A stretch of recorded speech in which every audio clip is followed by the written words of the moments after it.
welcome back to the vlogs, ladies and gentlemen. Today we are going to meet up with one of my boys, Aman. You guys know him. Last time I did a video with him, everybody was asking to do more of a video of asking him about questions of, you know, career, success, life, cars, collections, this and that. You know, so today we're gonna just have a chat. Usually me and him hang out. We usually have a coffee here and there during the week, so I'm gonna grab a coffee with him. I think Elijah's coming too. So we got German muscle, and then we got American BBL muscle. It's the first time seeing it. It looks sick. Yeah, it's perfect. It's better in person than in pictures. Yeah, in person, bro. I gotta clean the. There's another car wash down there if you want to go. Yeah, tour's gonna take forever. You know how this timing is, right? Yeah. All right, we're gonna quickly go rinse off the cars because Amin's almost here. He's just got caught up with some... but like he's here. He says 5 minutes, but that really means like 30 minutes. All right, cool.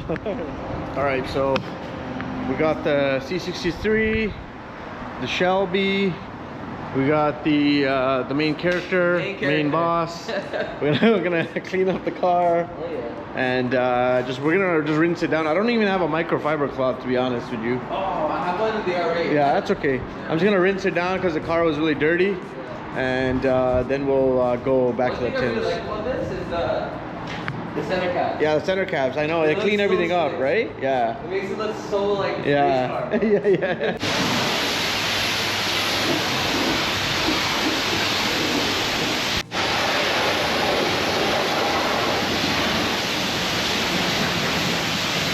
Yeah, I actually wanted to give it a shot. Here. You take the car and then... we gotta dry it first, no? No, just how am I gonna dry it? Oh yeah, we don't have microfiber. Yeah, I don't have a microfiber, man. Come on, bro. Just drive the shit. Okay. And then when you roll up the Timbs, you'll see. Oh, wait, I need your keys. What the hell? I think the keys are in the car. Okay, all right. We'll drive the Shelby there. All right, so we're gonna take the Shelby back to the Timbs. Elijah's gonna drive the... Oh my God, he sits so back. This is like a gangster position back. The seat's like farting. I don't know how he drives this far back, but God damn. Oh no. Stalled the car, guys. I stalled the car. This sucks. It's because the clutch I'm used to in the R8 is much more different than the Shelby. This clutch is so much more different. It kind of, not lighter, but it sticks in such a different position. Much like right away rather than being coming out a little bit. So the play in the clutch is much different. Oh, car looks a lot cleaner. I love it. I've never driven it. It's amazing. Oh, he's here. You're gonna copyright it right there, bro. No, I told him. I don't know how to close the door, man. What's going on here? Oh, this thing? No. Oh, this thing? Yeah, hold it down. Look at that, bro. This is called the rich people shit right there. That's the luxury. Rich guy's in the back. No, he's getting driven. Actually, that's true. You're the one that's getting driven. Chauffeur. All right, that's okay. Rich people go to Starbucks. Yeah, rich people. We're Tim Hortons guys, man. So it's okay. So what we've been trying to figure out is a name for this episode. I got that figured out. I'm gonna run it by, and then what we've been trying to figure out is how we're gonna do this. So straight up with you guys, I know you guys have been asking me, oh, you know, ask them and this and that. I'm like, you know what? I don't want to do that in some next like formal way where like we're doing interview style. We'll just actually have a coffee, sit down, talk business, Very chill. you know, chill. So I think me and Elijah are a little bit too chill today, but yeah, that's okay. All right, guys. Today's Wednesday, right? Yeah, In the middle of the week. So we're gonna grab a coffee, park up, and then we'll record for the camera. To grab more coffee. It's better, yeah. All right, well, yo, hour later we had finished the coffee. We're gonna grab more coffee, but now we're just after conversating and we hanging pulled out into Starbucks. Yeah, Starbucks. So he has to get Starbucks, and I don't know how you're drinking more than one coffee. But you know what? We're just gonna start the video now. We've been chilling actually for like another hour and a half, just talking about some business and all that stuff. But besides that, we'll record the video for you guys, and yeah. All right. So I know for a fact there's a lot of people that look up to Aman as an individual. A lot of people that look up to him as, like, you know, a bigger brother. And honestly, the success story of what we see. But what a lot of people don't know is the hard work that goes behind what he does. A lot of people don't know. Don't want to let her. Yeah. A lot of people don't know, you know, that, as I told you guys before, that friendships matter over materialistic items. And sometimes people realize that a lot later in life. But I'm telling you guys right now that him as a person, we know him besides the cars and stuff. So I want to get to introduce you guys as how he is with us as a friend. But at the same time, I want you guys to learn what he's taught us throughout, you know, our lives, or I guess you could say like our journey, and kind of maybe reap some of that. So Aman, welcome to the vlog. Thank you. We're starting this thing called first car vlog type of thing. First time driving my boss through Starbucks. Yeah, so we're going to we're driving the boss through the Starbucks. All right, so we'll just talk while we grab stuff. It's fine. Okay, so first of all, Starbucks or Tim Hortons? Both. Okay, no, Tim Hortons coffee I like better, but Starbucks has this sandwich. It's like a low-calorie, decent protein. It's like actually I'm gonna order it right now. Okay. If they have it. If a lot of times they don't have it. Good. How are you? No, I'm good, bro. I'm good. Do you have any of the turkey bacon egg white sandwich? Yeah. All right, so we got you know, million things that he ordered plus ketchup. No. They always actually very rarely you actually get that sandwich, the turkey bacon one. They have the egg one, right? The egg white one. Yeah, egg white. Yeah, egg white. A lot of people get because of calories. Yeah, but got the Spanish feta one instead. So, a lot of comments about, oh, you know, do an interview with Aman and whatnot, and I feel like if that feels weird for me, feels weird for Elijah, us, because we're not gonna ask each other questions in a professional manner. But what we can do is have a conversation like we usually do, and maybe, as I said, just kind of go over Aman's you know, background of how he got started in things, the car collection journey, and like his collection. You know, the automotive culture and what he thinks about it, and maybe like some business venture stuff. So we'll talk about business towards when we can warm him up enough. And so I actually wanted to ask, you know, like a question that a lot of people have asked me, right? Can you tell us kind of about your early journey? So, you know, early journey and what inspired you to kind of pursue your path, and how you got to kind of where it is. It doesn't need to be crazy. How far? Okay, from the time I know Aman, it was the time where he was rolling around with a G35 and he was into stereo systems. Yeah. So the perception of how I've known him is completely different, because I've seen him without all this. And then I remember when, like, you know, Gallardos and all that stuff were a big thing, and those were aspect GTRs, and so I've seen that transition. But yeah, just talk about, bro, like you when you were a teenager. Yeah, when you were a teenager, like what inspired you, what made you kind of do what you wanted to do. So going back to like 13, 14, 5 years old, 14, high school time, 6 years old, man, 10 years old, 10 and 11, 9, 11. I mean, let's not go back too back. So high school growing up, the #1 car I always wanted, like I said, G35 Coupe. Yeah. It was literally the only thing I ever dreamed about owning at that time. Yeah. Like back then, like when we were in high school, I'm born obviously 33, turning 34. Yeah. So back then, the real only kind of super car, exotic kind of car that was a little more modern at that time was Gallardos. Back then, when the Gallardos came out in 04, everyone was like, oh, like you know, more modernized Lamborghini versus like the Countach, Diablos, all those, right? But that wasn't something I ever would have thought about or dreamed of or anything. All I ever wanted was a G35 Coupe. And I actually, at that time, ended up having 3 different ones. I had a blue one, a silver one, and a red one. All of them ended up modding them. And the first one I actually got was when I was 16. Yeah. Which I didn't obviously ever think this would happen. Yeah. But I started working when I was 13. When I was 13, I just, like, I always had in my mind that this is what I want, that G35 Coupe. I started doing some of the car audio installs when I was 16. Gotta put the volume down. Oh, sorry. Otherwise we're gonna get copyright. Yeah. So when I was pretty much 16, that was when I bought the G35 coupe. Yeah. And back then, see, the difference there too was there weren't really any expenses, right? I'm in high school. Yeah, that's true. Right, living with parents. I had no expenses. Yeah. So I ended up getting the G35 coupe. I slowly started modding it, and I was really into the stance cambered out cars. Yeah, I remember. Car audio, yeah. Bro, he would be at every car show. I remember he would have the nicest wrap on the car, and at that time, like the stance cars.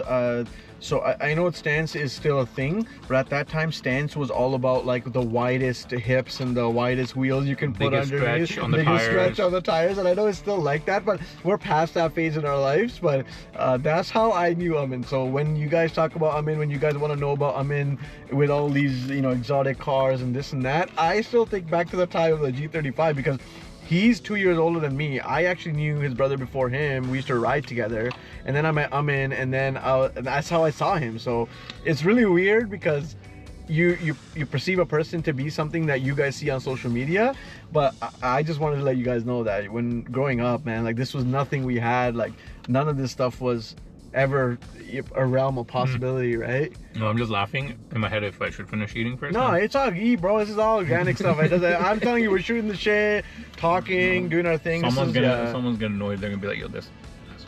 no, bro. Who cares? It's just if they want a video, this is what it's gonna be. Because as I said, we're not gonna create a superficial environment of asking questions and answers. Natural. Yeah, raw. natural. It is what it is, right? So Yeah. okay. So second thing is so like high school, you started Allure Limos towards what, end of high school? After high school. After high school, okay. What happened was when I was 16. When I was 16, I started working full time at this company, Hopewell.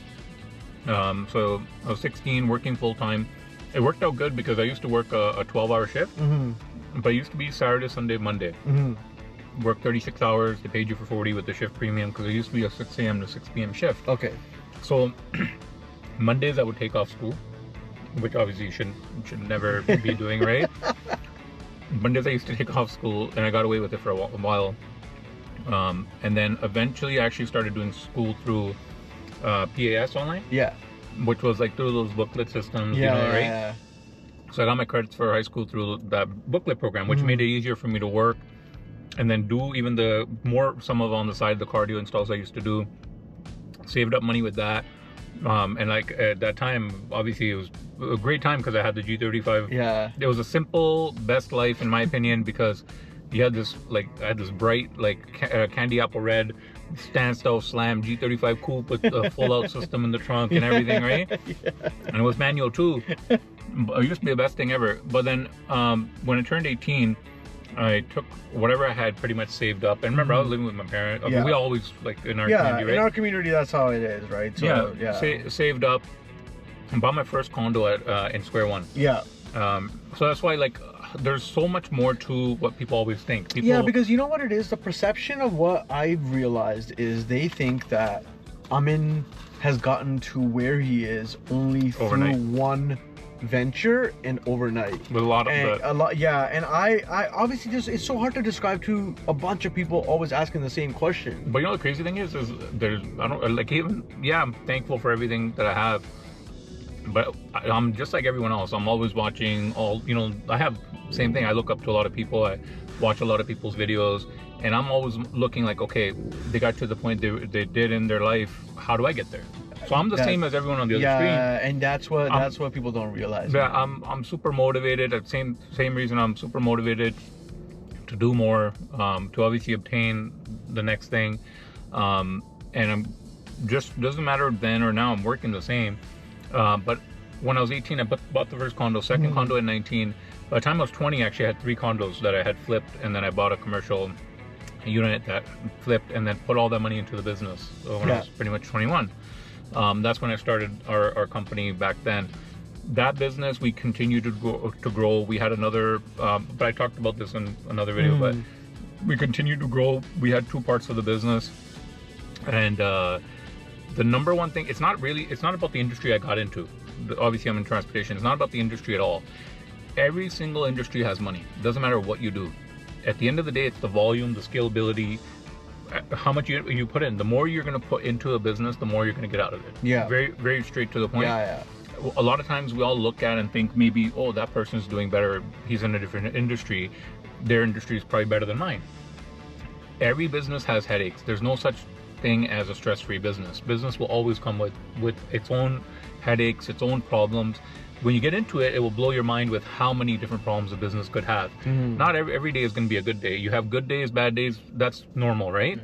But along the way, then, you know, I got into more. And this is a span of over 15 years, man. Like, this is what people don't realize, because Instagram and all this stuff started, what, like 09, 010 is where it started to kind of take off. Yeah, you were doing this with flyers. You were doing stuff in your business door to door. I used to, the craziest thing is, so my brother-in-law, like Kabir, had a banquet hall at that time. So I used to go to the back of the banquet hall, and I remember, so, because he had a 3-acre property on the banquet hall. So in the back, before the snow would be plowed, it'd be covered in the back with snow, right? And I remember just going in the back, taking my dad's minivan that time, and driving in the back, it's full, and Kabir would come help, right? Yeah. And literally driving to the back of the hall, but like, we're not gonna open up the banquet hall at the end of the night. I would go meet the customer with like a mobile clipboard, go in the back, open, like clean off like these obviously limos with snow and everything, make a shovel, clean up around the limo, and sit in the back of the limo and meet a customer like face to face, and pretty much have to convince them That's about your office. No, my office, but why you were the guy. or like why they should book with me, why they should trust me, because at the end of the day, if you think about it now, 100% it felt kind of sketchy if I were to think about it now, right? Sitting in the back of the limo. Those were different times. They were different times, bro. Because back in the day, I noticed customer service was different. Yeah. Now customer service is all about having the nicest website, nicest Instagram, nicest, you know, reels on Instagram, TikToks. Back in the day, man, like, I seen it firsthand.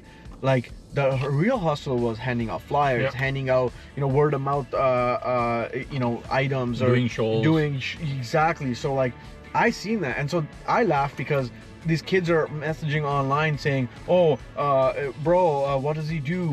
I'm like, it's not that what he does, it's just how he does it, right? It's the same thing he's been doing, but it's just over the span of such a long time and consistency, right? With time and in time, everything you evolve and everything. Yeah. The thing is, I've had a lot of setbacks. So I've had a lot of, not everything always goes 100%. You're always going to run across some problems. That's just given, right? You know, I had probably the worst time during COVID because we were completely grounded, right? That's true, man. That's true. But aside from the number one thing, aside from everything is if you have the motive to work in any industry, you're going to make money. So for me, it wasn't just only this. I actually was talking about this with Roy. Is a lot of people don't know is I do third-party leasing for automotive, like anything high-end, from about the 100K mark plus cars to multi-million-dollar cars. It's third-party, it's lease to own. Same, it's just another way of saying financing. It's just another form of financing. Yeah, but utilizing your expertise plus the network you've built in the car scene as well. And you know, there's some stuff here and there, like small things we'll put into like startups and stuff, right? Like Elijah does all the websites. Yeah.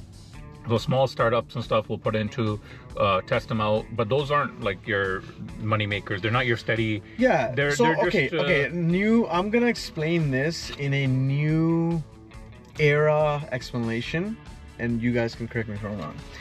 Aman right now is at a point in his life where he's doing side quests. Okay. What side quests? Side quests are when you have a business and you're just like, I'll just dibble-dabble here. I'll dibble-dabble there, right? So a lot of people don't realize that, right?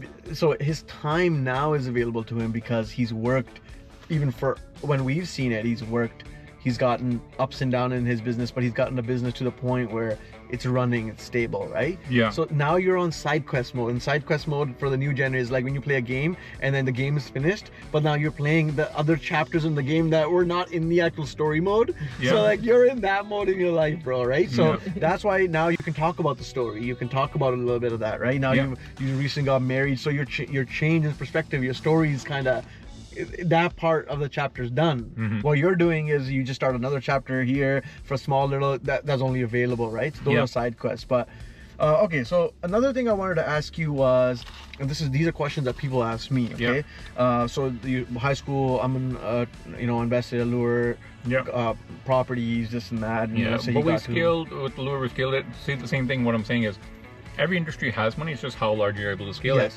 So like after obviously things grew, there was more involvement, of course, like my brother, our partner Nash, then like my brother-in-law Gabir, obviously my sister, now my wife, my sister-in-law, everyone. Other question I usually get from people, bro, is like, what was like the first thing that sparked your passion to get into like exotics? And then obviously we know how this works, but as kids ask why it's important to know your niche and what you like, and why it helps with your passion and growth and networking. Right? See, the thing is, passion, niche, they're two different things, right? Niche is obviously like, let's say, from business perspective, is finding something and finding that particular niche that works and full mode attacking it.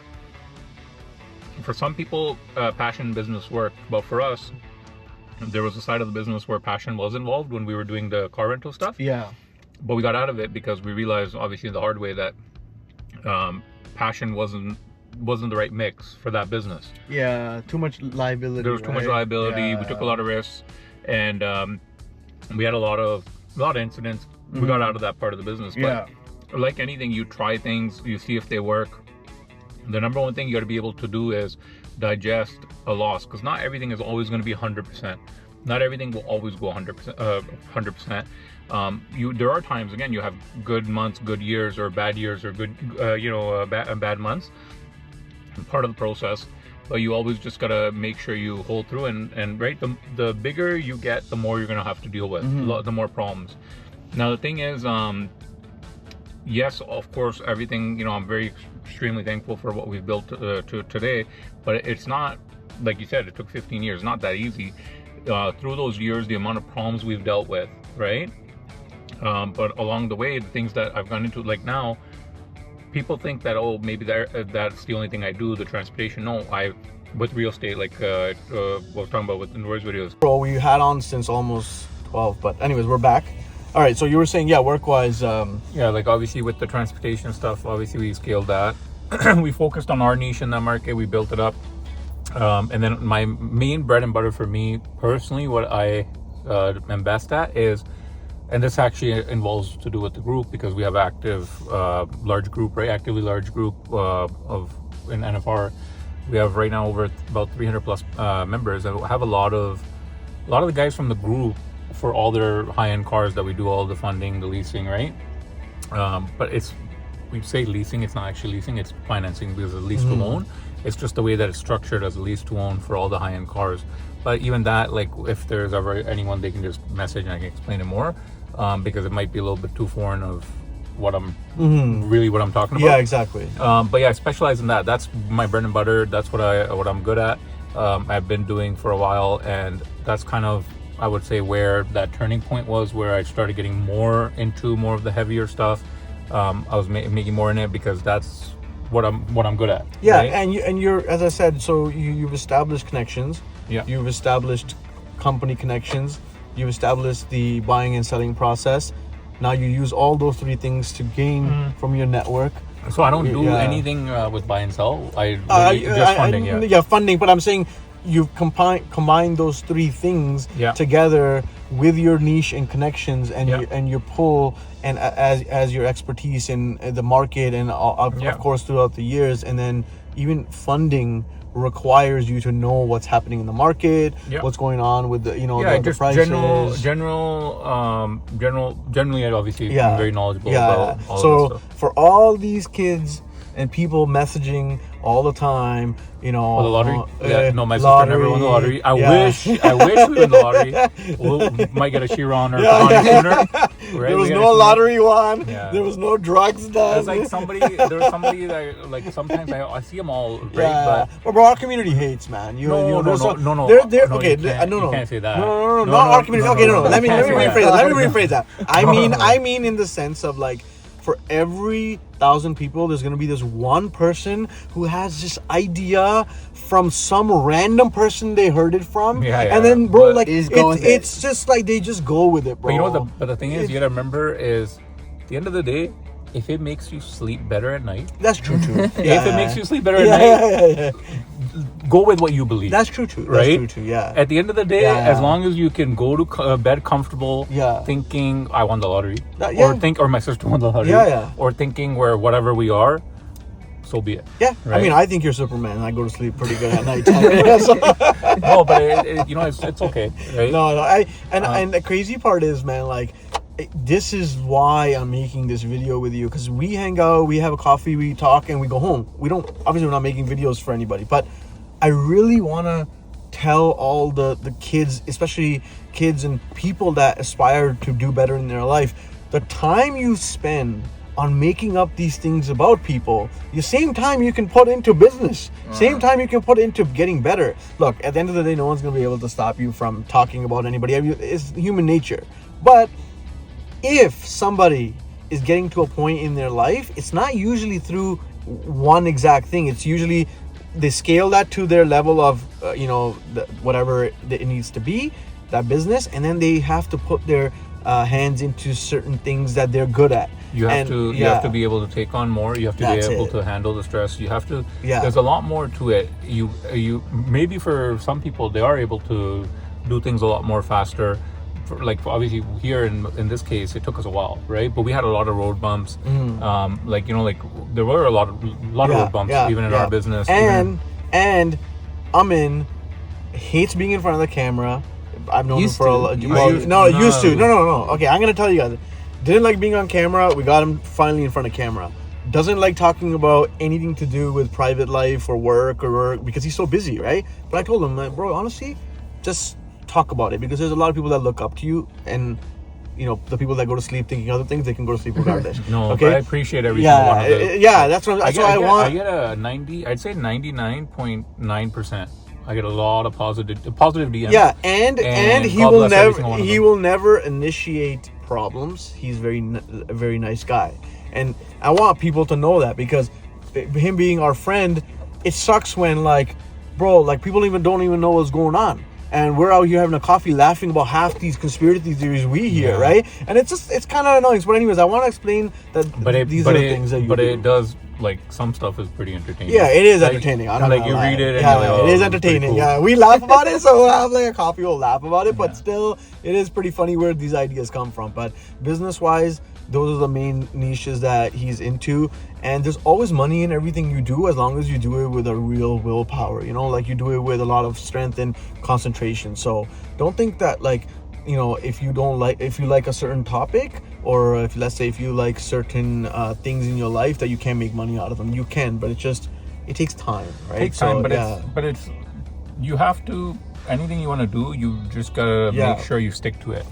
I know you have a collection right now that you admire and you've worked really hard for, but I also want to know, and again, guys, this is conversations that we have, and I want to record this because I've told him to come on my side of the camera with Elijah there and say generically talk about whatever you want. So what are your dream cars? Because at this point, if you have a Ford GT and a let's say the SVJ and even the built GTR and the twin turbo R8, is there something that you want? I know you like black cars, but except the Porsche it's silver. That one I think you just pulled, right? The Porsche I really think are one of the best overall cars, right?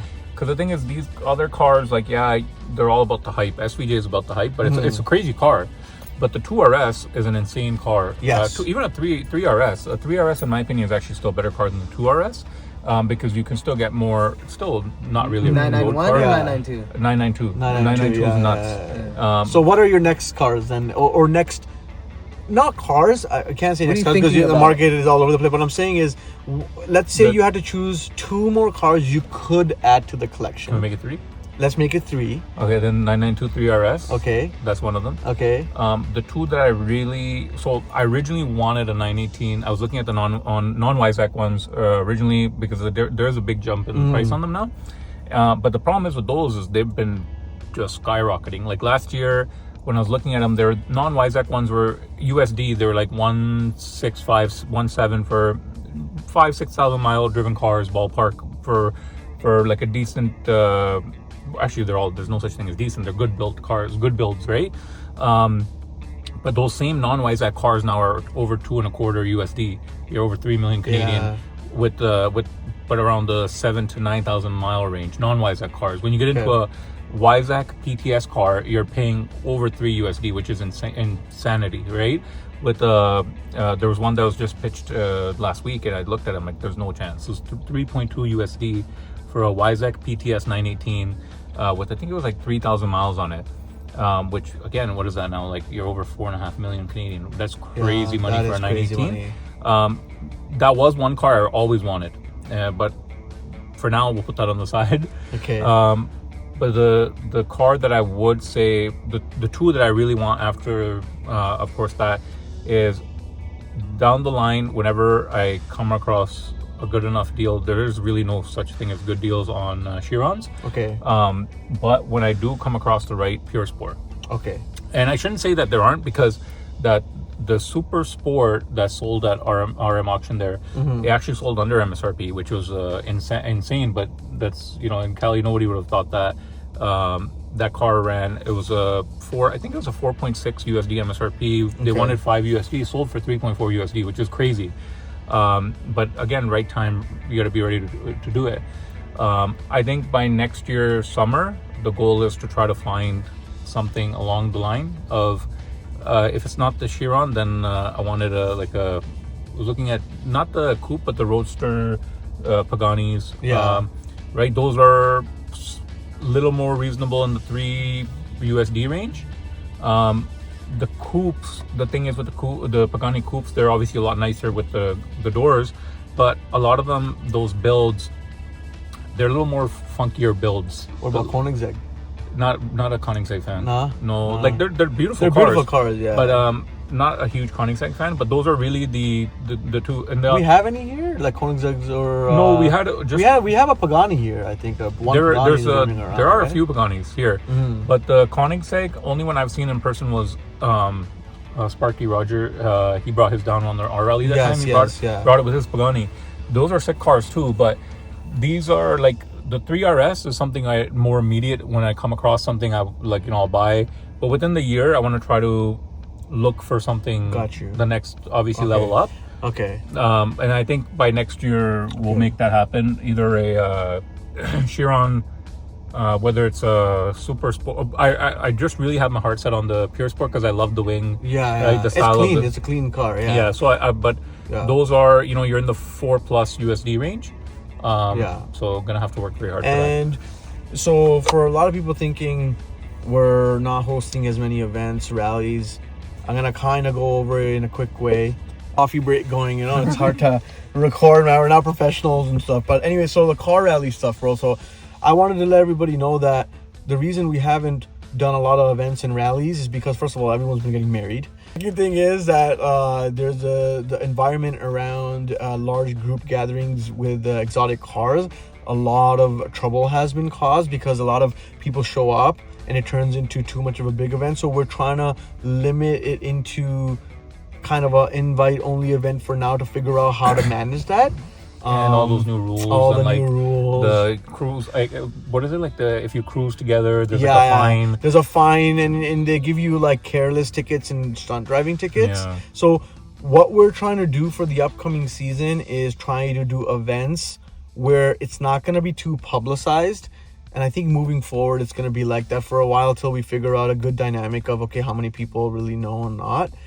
It's nothing against anybody. It's just, I know everybody loves cars, but the issue is when a lot of people come even to, let's say, spectate and whatever, just let's say come along for the cruise, it becomes hectic. And we've had incidences where people have sort of, you know, done something and they're not really in the actual cruise itself, and has caused us problems. So Just shut it down for Cruise, everyone. yeah, cruise is one thing, but like hopefully now, once like Joey sets up all the Strata events, Yes. then we'll be at all like how we always are at all the Strata events. this year we had a lot of Yeah. issues with Vaughn shutting down all the car stuff, and so I know Joey too, like he didn't really want to go through all that. Yeah, either. Joey with Strata, he didn't this year, but next year he's working on it Yeah. again to set up everything for everything. Strata. So like just like we always did, we attended with everyone. Like we'll be doing the same thing for next year. Yeah. Okay. So that was the thing with car rallies. That was the And stuff we're gonna plan we didn't do a rally this year for that reason, because we were trying to figure it out.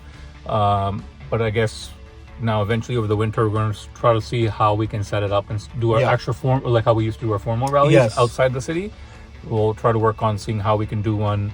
If it's not in Canada or local, then we'll end up doing one to the US. Okay, that makes sense. Yeah. Well, obviously that will be posted online, and then registration and all that. That'll be stuff. public. Yeah, public. Aside for the other exclusive stuff is more our smaller cruises. and Yeah, events. yeah, but I just want to let everyone. It's not any sort of gatekeeping. Nobody's trying to keep people away. I promise you guys that. It's more so to do with just like the safety, legality aspects. Yeah, because too many people have gotten in trouble and they're not even a part of the cruise. It's just, and I feel bad because they're usually young.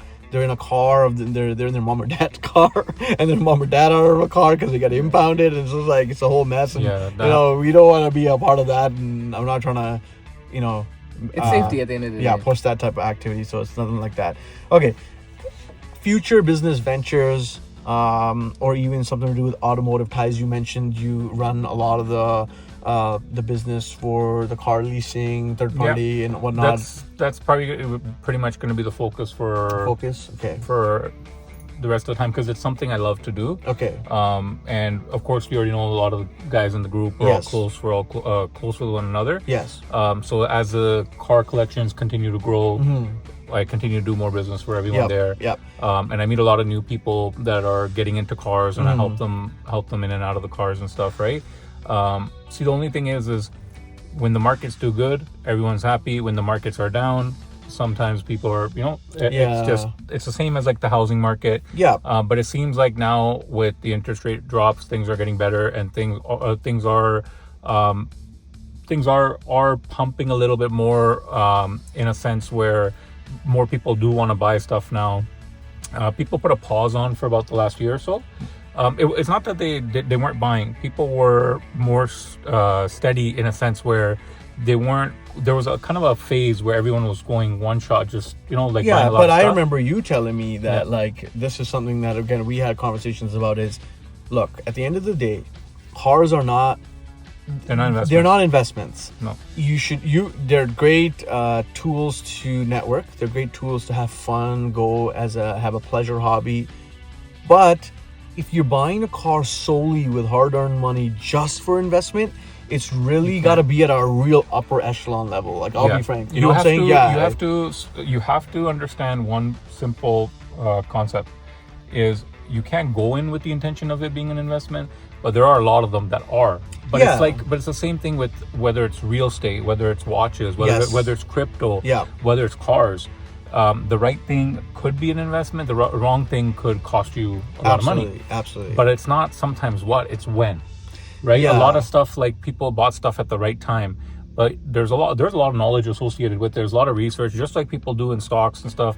So the people that know when and what they're buying and when they're selling it, and they're just like watches, just like real estate, just like even crypto, just like anything in the market. Some people did buy at the top of the market. Things did come down. Yeah. But you have to knowingly get into something, being able to digest that. Digest the loss. Some people can't digest that. Because what I realize is, a lot of the younger folks, I have cousins that are younger, I have family that's younger, I have friends that are a little bit younger, their friends, and they say, hey, like, if I buy this car, will it make money? It's like, no, because the thing is, again, not particular to any car, but if you're buying a car for, let's say, $50,000, $60,000, an amazing car, that car is meant to be driven. It's gonna, like, let's say it's a sedan. Like, okay, for example, I bought a C63, okay? I know I'm not making money on that car. So the best advice for me to you, from them to you, or anybody of all of us is to you, is you can buy cars that have less depreciation, But most cars are not gonna make you money. No, you know, and it's not as easy getting in and out of. Like, for example, you can buy things that might be more stable. Yes. Like, for example, a Murcielago. But see, the thing is, a lot of people don't also understand that with all the cars, obviously you have expensive insurance, expensive maintenance. Yeah. You know, you could spend on a Murcielago, a clutch job, anywhere from, in CAD, Canadian, anywhere from 15, 18 grand to 30 grand, right? Yeah. Now, a lot of people won't digest that, but they'll look at just the price of the car and then buy it based on the appreciation, Yep. but then they get stuck because they can't get out of it as fast. So, Elijah bought a gated R8. I have a gated R8 V10. I have an Excel sheet. I'm actually building an Excel sheet because I'm going to put it up for sale and I have to add pictures. And I was doing the math on how much I've spent over a 9-year period, okay? I have spent $46,000 on the car. Maintenance alone. And it's not a big amount because it's over 9 years. Yeah. But people don't realize, I didn't realize, because it's small things, right? Oh, 800 here, 1,000 there, tires, brakes. There's certain things that are consumable items. So I didn't realize that, and then all of a sudden I'm realizing that because I have the Excel sheet. Imagine cars that are worth, $500,000-$600,000. Imagine the maintenance cost, and they're not that high kilometer driven usually, but we don't realize that if you're buying something and it's just solely for investment, it's not just the actual cost of purchase. It's the maintenance, as Aman said. It's the actual insurance costs for those years you own the car, gas. So are you really making money on a car at a certain tier? I don't know. So I think that perception is just... but it's the same, like, with real estate. People have bought properties that were 1.5 as an example. They're down to $1 million now, yes. right? But if you really run down the math, even if you had a property that you made a couple $100,000 on, let's just say you're a couple $100,000, by the time you do the math, forget about capital gains, getting out of the mortgage. When you do actually the math and how much mortgage, or sorry, not even mortgage, but how much insurance you're paying, even if it was rented out, if you need any maintenance on the property when you go to sell it, paying the realtor, by the time you're out of it, if you account for how much interest is paid, really that couple $100,000 doesn't even exist. You've broken even. Absolutely. And that's what I mean is it's sometimes it's not what, it's when it's bought, when it's sold. There's a lot more to it. But I think long term, but a lot of people don't look at that. Like, but somebody who may have held on to something, long term, like any of the classic cars, like let's say a CGT. Somebody may have bought a CGT for, remember those were $450 USD MSRP. Or $450 USD at a time where $450 was a lot of money, right? So, but somebody who was able to buy that car back at the right time, they even at one point, I remember they're in the high threes. But now, for a good clean example, CGT with lower mileage, you're 1.4 USD on the low side. But when you get into the delivery mileage ones, you're like over 2.5, right? So, but you're 1.5 to 2.5 mil. But remember, somebody that's held that unit for almost maybe a decade, right? Whereas like an 05, right? Right around the time, But now, if you look at somebody that may have bought something like a Urus or a Huracan, they might have bought them 50 to 60, 70,000 over MSRP, which these are cars that should never have been over MSRP, right? It was just during that period where there's obviously a limited shortage of cars they're not numbered cars, they're not special cars, they're not. There are special cars, so I'm not saying in any obviously disrespectful way, but I'm not saying they're not numbered, they're not limited production. There's no reason they should have been over MSRP. But that hype is what drives the hype that drives it up. Yeah. But that happens with a lot of cars, like a lot of modern cars. They have that instant hype, but there's really no reason why, other than the fact that it's just hit the market. Then people pay that 50, 70 over. Then a year later, the car is like 50 to 60, 70 under MSRP.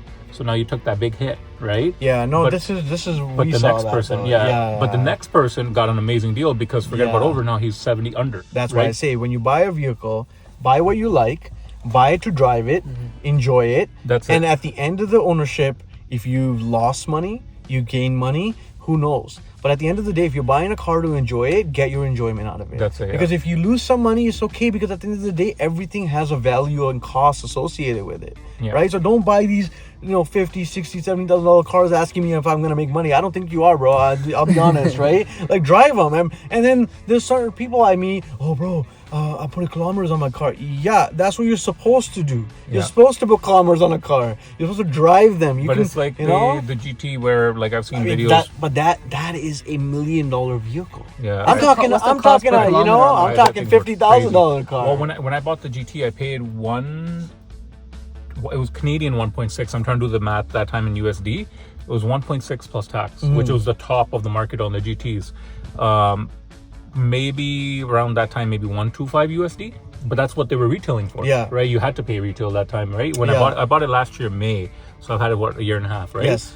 Now they're around the million 50 USD retail mark. Okay. Right. But at the end of the day, somebody else may not be able to digest that. For me, I'm like, okay, I drove the car maybe about 2,000 kilometers. I'm losing maybe let's say about maybe 200 US I maybe lose on it. Pay $2,000 a month insurance plus maintenance on that car. It's okay. Why? Because at the end of the day, I bought that car knowing that I was buying it to enjoy it, right? And you've enjoyed it. Oh, I enjoyed it and I love the car. But that's an example of a car. Well, some other cars I may have got better deals on I've made. You win, you lose. It's just part of what it is. But right? most of those cars I've noticed that are in the trajectory always have a flat line. They dip a bit and then they climb back up. Yeah. But that takes the longevity. You have to wait. You have to be patient. The holding, right? Yeah. So even Carrera GTs at one point, if you notice, they had the same trajectory. They were flat, then they went dipped, and then they went back up. Because it takes really long for a market to first of all absorb what was released. Yeah. And now when it's not there anymore and the scarcity is there, all of a sudden you're like, oh damn, like I want this car. Yeah. And guess what? It's going to take a long time for that. It takes 10, 15 years sometimes for these collector cars to become collector cars. Yeah. Right? Now look at the gated Gallardos. They're starting to go up. And there was a point where you could get a Gallardos for 100 Canadian. Yeah. 100, 120. Now they're like 180, 190, 200,000. So it's crazy how the market is, and I think that people are buying cars during COVID to make money, and there was a time period to do that, but I don't think that time period is anymore. I think enjoy them, utilize them. There are benefits of leasing, lease to buys to, as Aman can explain to you, like big businesses. The guaranteed buybacks, like when you're doing a lease to own, like third party leasing, right? They're guaranteed buybacks, but the thing with that is it's just a better way to structure it because it makes it better on your month-to-month carrying costs versus straight out finance, right? But those are just things where, like, if somebody really wanted to, well, again, you can talk to Aman. Aman will always help you out. He's helped us all out, and there's benefits, and obviously for many business owners, there's a lot of owners that are utilizing that. Yeah, in 4 years, I've done over 400 high-end car leases. Yeah, and like that's what I mean. Leased, but they're leased to own. Yeah, maybe I think you're the reason that the GTA is littered with exotics now. So no, there's a lot of good. There's a lot of good companies, a lot of good dealers, right? Yeah, but ultimately, it's about enjoying the vehicle. That's what I mean. And he's in the, let's say, $800 million range and still enjoying the vehicles. Me and Elijah are enjoying our cars, and I told Elijah the same thing, right? I said, Elijah, when you buy the car, I understand it's a great car. It might become a collectible at one point. But look, at the end of the day, if you drive it and you sell it like 5 years from now and you lost $5,000, bro, that's less than owning a Civic. It's less than right? I'm like, you're literally driving a car for very few bucks. You just have to be able to maintain and retain the monthly payment. So that's your advice on if you should buy an M3 or C63 and stop asking me. I think in between I have to keep checking my phone. No, it's not good. Yeah, taking this guy out of the work lifestyle is very hard. So I hope you guys appreciate how hard it is to get him in a car and talking to you guys. Okay, so I think we're pretty much wrapped up for most questions and answers. I think the last question I kind of had brainstormed and I wanted to kind of ask you, I wrote a few notes down, was what advice would you give someone looking to start their own car collection? And it doesn't have to be that's a good question. It doesn't have to be from like anything super expensive. It could be tiers, like if someone like me, the number one thing, of course, is always what is it that you're doing? Are you pursuing a career profession? Are you starting your own business? Again, it really depends, because the vague question, it depends on what exactly it is that you're trying to obtain. But the number one thing is map out where you want to be, right? If you map out from whether it's from now in 5 years, 10 years, wherever you want to see yourself, map it out, work backwards. What are you going to do? What milestones, what steps are you taking to get to that point, right? what you really have to do is if you know, and the one thing that I think is whenever people think, oh, that's impossible, it's not impossible. If you know that was the case, half the people wouldn't have what they have, right? That's true. Is like I was saying in even like the video with Roy, I'm like, that whole line, what I really believe in, and I love that quote about if you give yourself 3 months to clean your room, you will take those 3 months. If you give yourself 3 hours, you will do it in 3 hours. You're going to find a way. You have to put the plan in place and pressure yourself into working towards it. Only you are going to be able to push yourself to do more. Other people, I could say whatever I want. Doesn't mean someone's going to go do it. But you are the only person that will be able to push yourself to do more. And this is, so what he's saying to you is advice from his perspective. I'm going to tell you from a point of view, from our perspective of what we see through him and why you need people around you that also push you. So what we see Aman do is work hard, right? And also the simplest things make money. So Aman's taught us all that, right? And it's you don't have to be a chemical engineer to make $1 billion, right? Every industry has money. It's just putting your work in with consistency, getting up in the morning, doing your routine, getting into that flow. And he's like that. We're always poking his buttons. Why are you on the phone all the time? But reality is his customer service response time is insane. AI next level. AI obviously next level, but he is AI.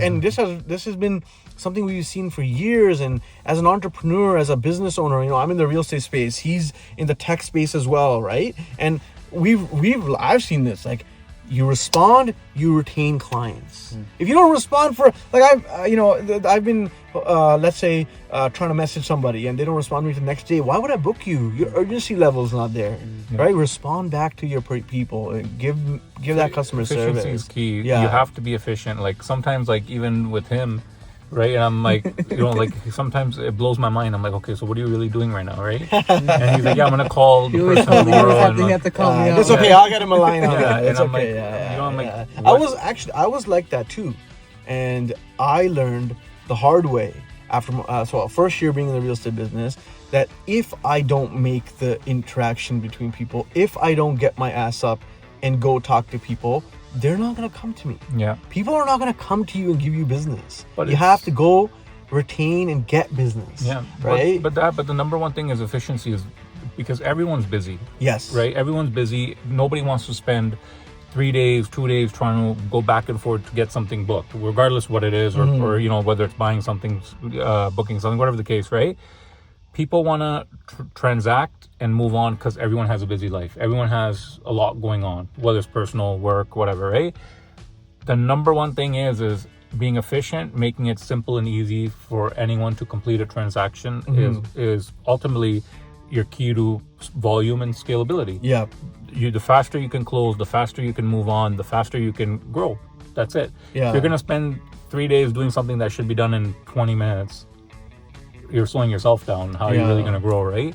It's good. It's something that I think that a lot of the younger generation doesn't realize. And I know there's a lot of smart there's a lot of smart individuals too. They just don't, there's a lot of potential, but it just has to be unlocked. Right. And I think just with time, because even me growing up, same thing, like I always used to think like, okay, how do you do this, but everything always falls in place at the right time. You have to make mistakes in order to really put together something, because at the end of the day, if you don't make a mistake, how are you going to know it's true? Because the only way you're going to know that you made a mistake and did something wrong and be able to fix is if you make the mistake. Yes. And another thing is, and this is from an outsider's perspective, again, because he won't say it, I will, and politely, but this is for young entrepreneurs. When you're coming up to somebody who is, let's say, an entrepreneur who's successful in their field, don't right away pitch your business. Make them realize what you provide and your value. Like, make them realize why you are a value. I've seen kids or people come up and start pitching their business ideas, and it's like It gets it's redundant. awkward because you're like, hey, hi, hello. It's like, hey, blah, blah, blah. I'm like, okay, bro, like say hello, hi, who you are as a person, why you provide that value, why I should give you business or what I should give you business for. I understand everybody wants to make money, but be generic. People in all levels are just people, man. That's what I keep trying to say. Like, we hang out with him and we know him since before any business related stuff. He's just a person. End of the day, you can't go up to somebody and say, hey, I own this business. Can you give me some clients? Can you give me this business? It doesn't work like that. You got to earn someone's trust, respect, and a conversation. If you have a conversation and provide value, then it makes sense for that person to reciprocate and give you value back, right? So as a respectful thing, don't go out to people and start pitching your ideas about businesses because frankly, it won't work. And that's an advice that I am giving to you because I see that from an outsider's perspective of people always doing that with, people at levels in their entrepreneurship. So no, you don't want to force anything on someone. It's Yeah. asking more advice, guidance. That's different. Exactly. But when you try to force something on someone, that's when they're kind of like, okay, this is too pushy. Yeah. Because people are busy. A lot of people are busy. But but a lot of I've dealt with it myself where I got shut down. No, in the beginning, but again, when I'm with you, right? Like when let's say we go somewhere, I see people trying to do that with you, and you're a nice guy. You won't say anything, and I know you want to help people, but the help you're gonna be able to get from anybody is actually the first step is advice. Yeah. Like maybe they might be able to give you advice in that right moment that might change the trajectory of your business that you never even thought of, right? They might not be able to help you set up a business page portfolio right away on that moment, but they might give you something insightful. Yeah. And you won't realize it because you're in the moment. I've always seen that from an outsider's perspective. Like people come up to you, out of 10 people, 2 people will be trying to pitch you a business. And why, I don't know, because he doesn't know you on a personal level. And if you want to get to know someone on a personal level, you have to build that. You have to take your time. You have to provide value, right? You have to put in the work. You have to do things. And he did that. And I know that because he was handing out flyers. He was giving people flyers one by one. Yeah. So he wasn't asking for their business. He was saying, hey, this is what I provide. These are my services. Come to me because I do this really well. Let me prove it to you, right? So I seen that. And he won't ever say it, but I'm telling you, I've seen that. So anyways, guys, I just wanted to make this video today because we were talking and we wanted to just kind of get this out there because it's too much out there that we're just people. He's just a person. This is the record of the person. Yeah, he's just a guy we hang out with, no, but it's think about it. Like you are the same person that you were 10 years ago, but your life has changed because you have grown in other the other ways. thing is, also with me is I'm always ready to work. There's no such thing as anything too small to do. Exactly. I think people have that kind of misconception where they think maybe if somebody makes some type of whatever money or they get to a certain level that they won't go and work more. The reality is, to maintain things, to build more in life, you have to work more. You have to find more ways to scale yourself and grow bigger, right? And these are it's not ever about greed. It's about just your own personal goals. Or, if somebody were to ask, how much money do you really need to make? How much do you really need to grow and build? You have to have a balance of both, personal, business. If you can balance both well, and it's the same with even a lot of times with business, the less you chase, the more it comes to you naturally. In the beginning, yes, 100%, I was 100% all business. Then eventually, but you were organic. Yeah, but you know what I'm saying? Your nature, you treated everyone with respect. You never forced business onto anyone. I noticed that, bro. That's what I'm trying to say. Like when you were trying to chase and hustle, the reason you succeeded in your line of work is because of that, bro. Because of your nature, and because when you were putting in the work, you never tried to force feed somebody something, right? You tried to give your value out, bro. But there's you can do the most to help, and that's why I believe a lot of it's on people on their own to take that next step to do it, because there's times where you do the most to help people, but then they still take advantage, and right? Yeah, but the bigger person in life will look at those as learning lessons, And unfortunately, it actually takes away from people who might have generic, I guess you could say, not actions towards, or not actions, like it might have actions towards who you can trust. So that's one thing. So we're gonna end it off as, if you're a person who's looking to take advantage of somebody, at the end of the day, if you take advantage of someone in any sort of way, it will always come back in a negative manner to you.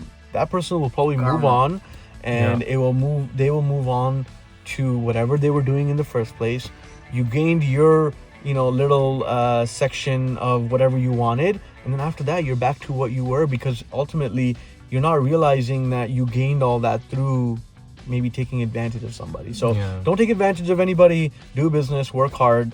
And our coffee's been done for a little while now. This might be a very long video. Second coffee's done too. But it's okay. Anyways, guys, I hope you guys enjoyed the video. We'll make more. Thank you for coming out. Thank you.